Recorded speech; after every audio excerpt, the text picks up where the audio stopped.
January 12, 1945. Down in the Führerbunker, under layers of concrete and filtered air, a map lay open on the table. Pins and colored arrows tried to make sense of a front that was changing faster than orders could be written. Outside, the Vistula Oder offensive had begun. Inside, the recorded minutes of the day's situation conference capture a fundamental mismatch. The papers claimed stabilizing measures, the radio relayed triumphant communiques, and the confidential situation reports sent up from the front spelled out an alarming truth. What you didn't know about the German High Command and the Eastern Front's collapse is not a single catastrophic mistake, but a widening institutional gap between what leaders said, what they believed they commanded on maps, and what was actually available on the ground. The German leadership had, for months, been operating on a dangerous mix of wishful thinking and ritualized obedience. At the highest table, Hitler and his immediate circle received intelligence filtered through layers of staff work and political pressure. Stenographic records of conferences from January through April 1945 repeatedly show the same pattern. Frank reports from staff officers about insufficient manpower, critically low ammunition and fuel, and collapsing communications. These reports were followed by statements from the Führer demanding holds, counterattacks, or the release of non-existent reserves. "We must resist," the official communiques insisted. The signals from the field, broken lines, refugee columns, abandoned towns, told a different story. On paper, the German front in January still had divisions arrayed along the Vistula. In reality, many of those divisions were paper formations, units reduced to skeletal staffs, ad hoc battle groups made from training units, Volkssturm militias, and scattered remnants that could not hold a continuous line. Soviet force concentrations, increasingly reinforced by armored and mechanized formations, achieved local superiority by factors that the German High Command struggled to absorb into operational planning. Contemporary Allied and German estimates put Soviet manpower and armor at overwhelming levels in the offensive. Hundreds of thousands of men and thousands of armored vehicles moved across the front, creating operational dilemmas that simple holds on maps could not resolve. Heinz Guderian, then chief of the Army General Staff, emerges from the records as one of the persistent voices sounding the alarm. In meetings and later in his written recollections, Guderian urged pragmatic withdrawals and reformation of defensive lines where feasible, attempting to convert tactical realities into a defensible operational posture. His proposals emphasized concentrating remaining mobile forces to buy time and space, ideally to shorten frontages and conserve fuel and armor for mobile defense. For Guderian, the alternative was predictable. Dispersal of armored units in small detachments would eliminate any capacity for decisive counterblows. Hitler's responses in the transcribed conferences reveal a growing impatience with realism. He repeatedly rejected proposals to withdraw, framing retreat as a political and moral failure. When staff officers pointed out shortages, he demanded reserves on the map, divisions that in several cases existed only as names on paper or were still in formation far from the front. He insisted on counterattacks to restore the line, despite the absence of concentrated mobile forces, and he clung to the hope that new weapons or last-minute reinforcements could turn the tide. This cognitive disconnection between the map arrows Hitler pointed to and the forces that could actually move along the roads became a defining operational failure. The first breakthroughs in mid-January underscored the lethal consequences of that gap. Where German commanders hoped to stabilize, Soviet armored spearheads achieved penetrations. Villages emptied as refugee convoys streamed westward. Columns clogged the few passable routes. Frontline units, often out of fuel and with limited artillery support, were gradually encircled or pushed back. Situation reports conveyed shortages of shells and fuel, the breakdown of communications, and that many units were reduced to holding ground with whatever was at hand. Orders from above, however, continued to emphasize stabilization, local counterattacks, and the need to hold every inch, language that mattered little to men whose ammunition magazines were empty. This contradiction, words that demanded the impossible and reality that could not comply, created another equally dangerous dynamic: institutionalized obedience. The Wehrmacht's culture, especially under the stress of total war, placed enormous value on following orders. Officers who showed initiative by consolidating or withdrawing were exposed to accusation and punishment. The story repeats in the records. Commanders who attempted pragmatic withdrawals to save men and materiel found themselves relieved or bypassed. Career officers calculated risk not only in military terms, but in how much latitude their superiors would tolerate. To ask for permission to break a direct order was to risk being labeled defeatist or politically unreliable. One illustrative episode from the late winter months involves a divisional commander who ordered a withdrawal to avoid encirclement of his force. According to field reports and later adjudication records, his action preserved several thousand men and a portion of equipment that would otherwise have been lost. Yet his initiative collided with standing orders forbidding retreat, and he faced censure from higher headquarters. The penalization of such initiative was not merely bureaucratic retribution. It signaled to other officers that the safest course was to adhere rigidly to commands, even if doing so led to needless annihilation. The cumulative effect, tactical situations that demanded adaptation, instead produced systematic self-castration of command flexibility. By early 1945, Hitler's personnel decisions amplified this problem. Where competence was needed, loyalty or ceremonial loyalty sometimes took precedence. In several high-profile cases, command appointments were made that prioritized political reliability over professional military experience. One such appointment, widely discussed in contemporaneous memos and later memoirs, placed a non-military or minimally experienced political military figure in charge of a critical sector. The rationale, as it appears in the records, was political, a desire to have someone personally loyal to the regime oversee a vital corridor. The operational results were predictable. Staffs became dysfunctional under leaders without the technical skills to manage logistics, coordinate large formations, or communicate clear priorities with subordinate commanders. The flow of information, already strained, encountered new barriers. March and early April chronicled further erosion. Fuel and ammunition continued to decline. The remaining armor, once a strategic reserve, became a series of futile gestures. Tanks sent piecemeal to localities where they could be destroyed individually, rather than used en masse to blunt a breakthrough. Guderian and other senior officers repeatedly advocated concentration of assets. Assemble what remained, defend in depth, and avoid dispersing mechanized power in support of symbolic defenses. Hitler, however, issued orders to hold towns and to feed armor into frontline Panzerbuchsen that could not change the strategic picture. Stenographic records show repeated exasperation from staff officers who could see that the operational plan carved on the map had no realistic logistical backbone.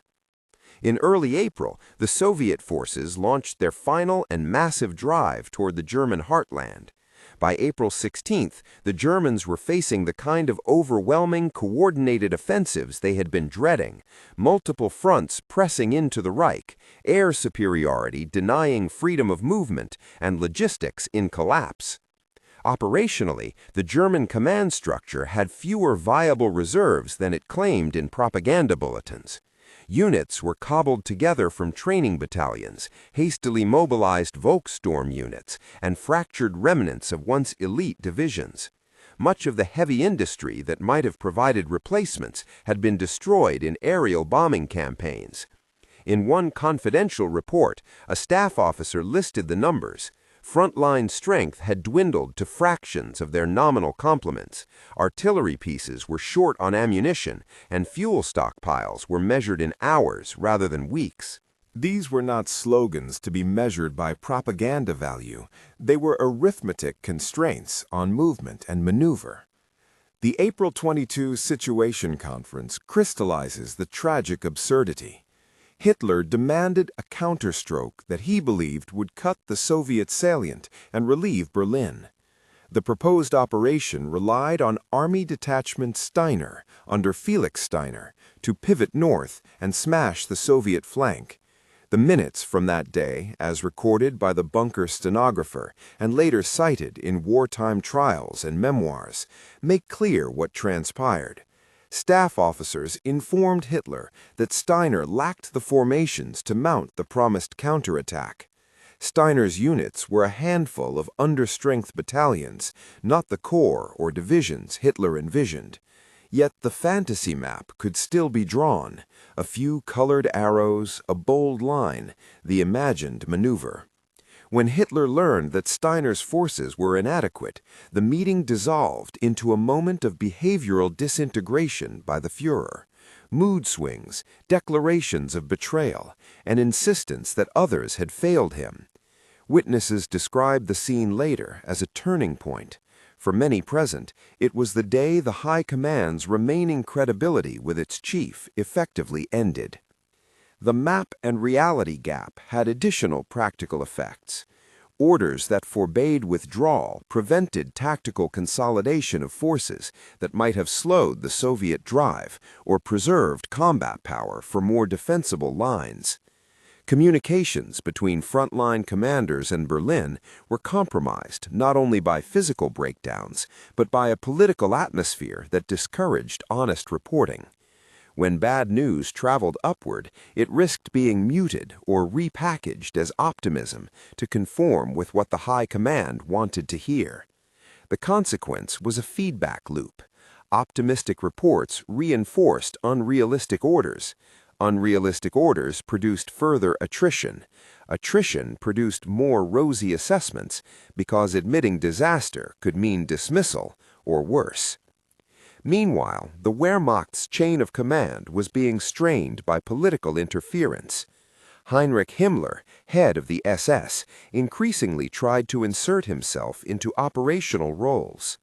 Spring 1945 saw political leaders stepping into military commands for which they had no preparation. The resulting dysfunction was not only technical, but also cultural. Staff officers accustomed to conventional chains of military command found themselves having to justify operational measures to party officials who prioritized loyalty and political considerations. The operational cost was immediate. Logistics became fragmented, priorities shifted to symbolic defenses, and competent commanders found their hands tied. As the front line tightened around Berlin in late April, the human toll swelled. Refugees continued to clog roads as civilians and soldiers fled the east. Cities burned, and makeshift medical facilities overflowed. The defenders in Berlin, under General Helmuth Weidling, organized a last-ditch defense with forces that included regular army soldiers, Hitler Youth, and Volkssturm units. Weidling, an experienced officer, faced impossible choices: shortages of ammunition, collapsed communications, and a collapse in civil order.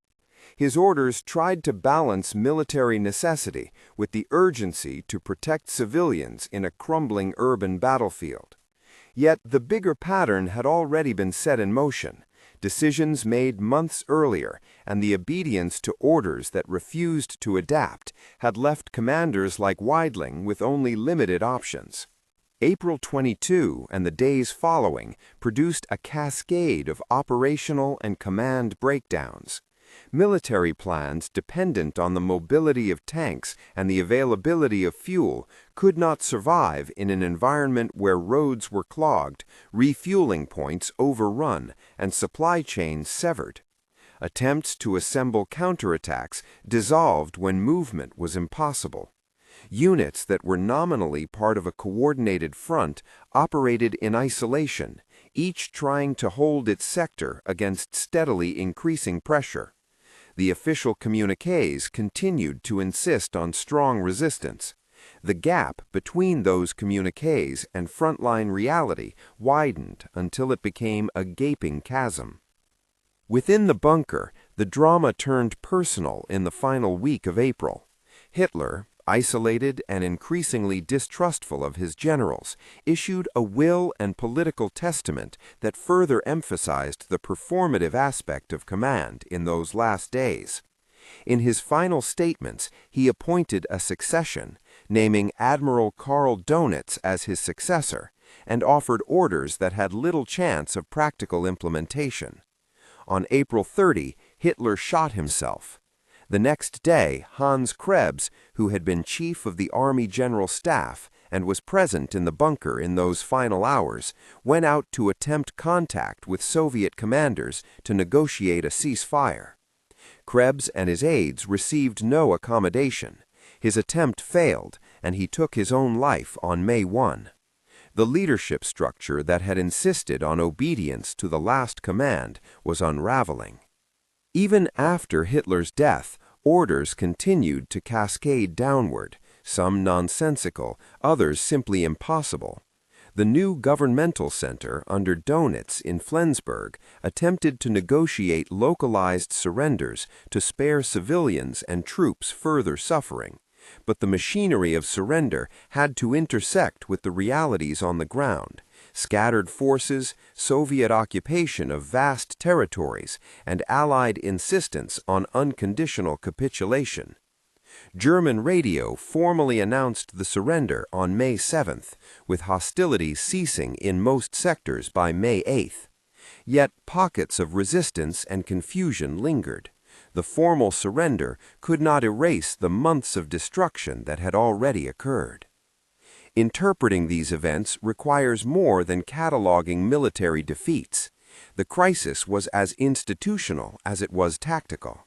The German High Command's collapse on the Eastern Front was a failure of perception as much as of armies, an inability at the top to see the war as it was rather than as they wished it to be. The bureaucratic mechanisms that processed intelligence and translated it into orders were gradually overtaken by a political culture that rewarded obedience and penalized realism. The consequence was a command environment where orders became ritual and the cost of dissent rose with every collapsing kilometer of front. This pattern had measurable human consequences. Where commanders might have consolidated forces to preserve combat power and save lives, they held ground at high cost. The insistence on holding towns and refusing withdrawals turned tactical defeats into strategic catastrophes, multiplying casualties among soldiers and civilians alike. Many historians who later examined the records concluded that the added loss of life in the final months came not only from the enemy's superior strength, but from a leadership system that tied the hands of those who could have acted differently. A few officers nonetheless made decisions that broke the pattern. Walter Wenck, commander of the 12th Army in the final days, offers an instructive example. Ordered at one point to move toward Berlin to relieve the city, Wenck recognized the impossibility of doing so with the forces at his disposal, and instead concentrated on extracting as many soldiers and civilians as possible and moving them toward the Western Allies. His choices were pragmatic. He prioritized the preservation of lives over symbolic gestures of loyalty to directives he judged unimplementable. That kind of initiative, while not enough to alter the strategic outcome, illustrates how different priorities at the command level might have mitigated some of the human costs. Another dimension of the collapse was the replacement of competent commanders with those more inclined to obey. Where commanders advocated strategic retreats or redistribution of forces, they were sometimes dismissed and replaced by figures perceived as more compliant.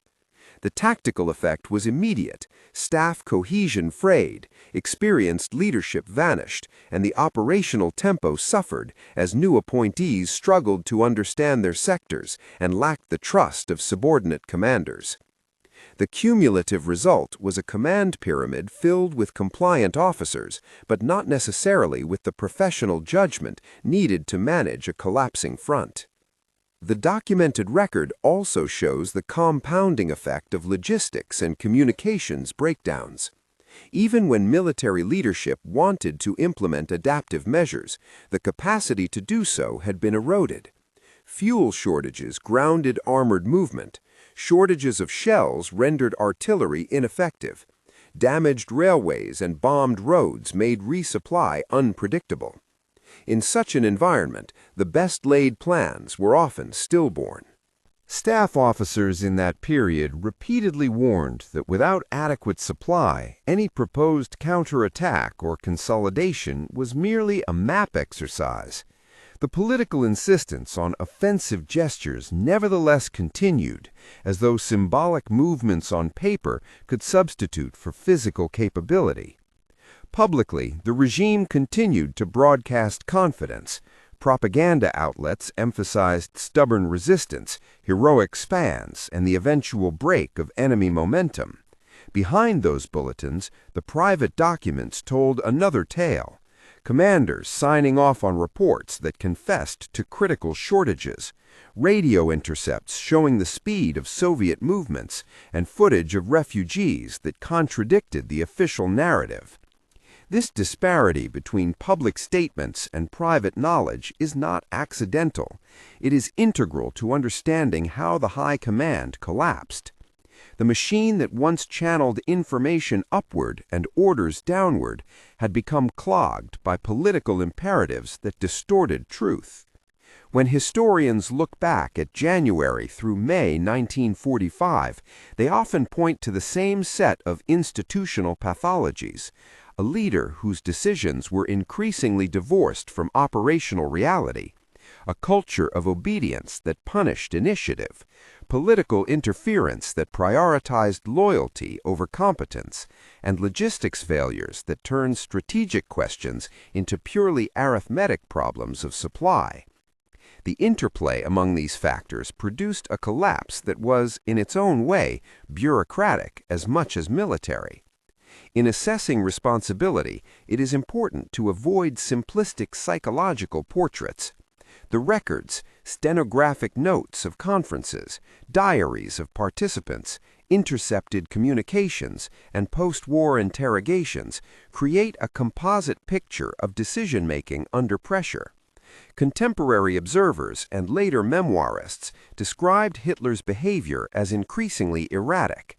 They did not have a consensus medical diagnosis, but did note a pattern of denial and insistence on impractical orders.